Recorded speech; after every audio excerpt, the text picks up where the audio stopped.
Charlie Kirk. Bro has some really different views, and today we're gonna check out his take on fathers and the hood, or the lack of fathers and the hood. Now, a lot of people say that when you take certain county benefits and things like that, that you can't have a man in the household and things like that. Some people say it's a systematic thing. Some people say it's a per individual thing. But let's check out this debate.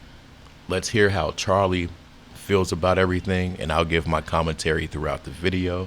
And yeah, make sure you guys like the video, comment, share, subscribe, unsub, resub, hit notification bell, all that good stuff. And look out for your boy, because the channel's suffering, but I'm still trying. $ Trap House Kitchen 1. Let's get to it. You think crime and poverty are intrinsically linked? Not always, but they could be directionally close to each other. For example, poor Asians are not necessarily more likely to commit crime than a poor black person. Okay. Do you think there's systematic functions in place that prevent African Americans from moving upward? No, does not exist. You don't think so? No. You don't think they've ever enforced any policies or any actions? Maybe 40 or 50 years ago, but nothing in our lifetime, not even close. I would say in our lifetime, right? Within our That's a big deal, our last right? 20 decades, our last 2 decades, right? We've had a lot of opportunities for upward mobility, right? And for whatever reason, but at a systemic it hasn't level, worked. But at a systemic level, there's a history of prejudice within the American system against African Americans and black people. But there's also historic systemic bias against Asian Americans and Jews. It hasn't held them back. Yeah, but I'm not talking about them. No, right? but it's important to compare. Why is it that it held blacks back but not Asians or Jews? So I'll answer. Why can every other race of person come here and open businesses and things like that, but we have problems just getting loans to obtain the business or this and that? And like I said in my last video, even when it comes to HOAs and things like that, there is a huge difference in the treatment depending on the hue of person. I'm gonna leave it at that because I want to say so much more, but I don't want to get demonetized, and I don't get enough donations to really give my unbiased opinion. So Jews, well, let me speak about Asians. As a model minority, right? They've had more opportunities for upward mobility. How? Well, in terms of getting business loans, setting up in different neighborhoods. There was a lot more anti-Asian discrimination in California than anti-black discrimination in the 40s and 50s. So you agree 100% that African Americans have getting the same opportunities? No, I'm not. Look, as far as redlining goes, groups are sometimes treated poorly. Whether or not you're able to overcome that is the question. Number 2. So treated poorly doesn't cover it. I have a couple things. I have a couple lines right here. Yeah. I want to say this, y'all. Black Wall Street. How can this dude, Charlie, sit here and say shit like this when we had events like Black Wall Street happen? But it's not a systematic thing? This thing has been going on for fucking decades. The moment we get something and it's prosperous, it's lucrative, it thrives, it changes the community, some shit like this happens. Or, listen, I'm gonna let it go. I'm not gonna even get into BLM and those creatures. Where African Americans established they established a Black Wall Street, right? And that was taken out. We have the Black Panthers. How does that impact San Francisco? Charlie just said the dumbest shit ever. How does that impact us? We will never know, Charlie. Because people, and I'm just going to say people, came through and did what they did to Black Wall Street. That's how it affects us.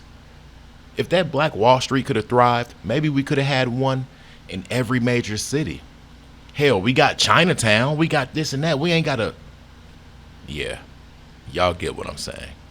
How does that impact you? I'm saying there's a history. I'm trying to establish a link here. No, but I think, again, that you're trained to do this in the college. It has no bearing on whether or not you can make good decisions or not. Well, right? College has no impetus on my thinking. This is no, I know, but I reject the whole premise. You are not a creature or a victim of what happened 104 years ago. You're your own being with your own agency, your own ability to make decisions of right or wrong. And I agree to not subscribing to a victim mentality and taking accountability for your actions. I don't think any of that plays into your current status. You don't think so at all? No. Coming from a Caucasian, he wouldn't think, because it didn't happen to them. We got to go to the organizations like the people that were getting spit on and drinks poured on them, hot coffee and stuff way back in the day. We got to take it all. We got to bring it back here to even the BLM.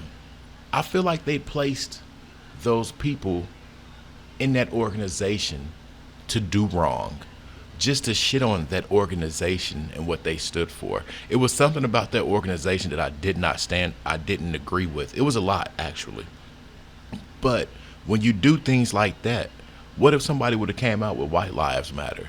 Then it would have been something totally different. But this dude's not going to agree because he hasn't went through those things or been affected because his people got what they need and want. Can you list more reasons as to why? Yeah, the number one problem with Black America is the fact that dads are not around, not the fact that and that's enforced by the government. No, it's not. I would say on an individual basis, there's different programs that stop. Two out of three Black youth did not have a dad around. Yeah, there's a crack epidemic. CIA moved crack into the hood. We went into different hoods in Los Angeles community. Yeah, but you have to still choose to do drugs. So, like, the point is you're a victim of your choices, not your circumstances. That's what makes us conservatives different. I think you're removing culpability from people, but I agree with the accountability and we the believe circumstance. choices are what determine what you're in, not what's around you. Yeah, so, your choices inform your environment, your outcomes. I agree with that. Yeah, so then if people choose to do crack cocaine and therefore your kids don't have a dad around, that's your own choice. Let's not let's not steer away from the fact that somebody made a choice to put these things in these urban areas where people already felt depressed, oppressed, no motivation because of their situation. The moment we get something, it's infiltrated and everything collapses. For him not to hold the people bringing that shit into the urban areas accountable, that's crazy work. Why didn't they drop that shit in the burbs? Let's be real. Why, when these substances and things like that touch the burbs, they want to get proactive about it? Let's be real. Even to this day, if Fetty Wap didn't affect a certain demographic, wink, wink, Fetty Wap, there wouldn't be a big stance on it, you guys, if it was just concentrated to the hood. But no, it seeped out to the burbs. Now they got to take action. And this dude is dead effing wrong to sit here and say, well, I ain't gonna say he's dead wrong. I don't even want to use that term with him anyway. But look, he's wrong. Point blank, period. Hold the people that brought that shit accountable. What was the catalyst? What was their aim? What was the end result they were aiming for? If you choose to commit crimes and you're in prison, that's your own choice. Yeah, but no other community has had this problem. Why is Black America have this problem?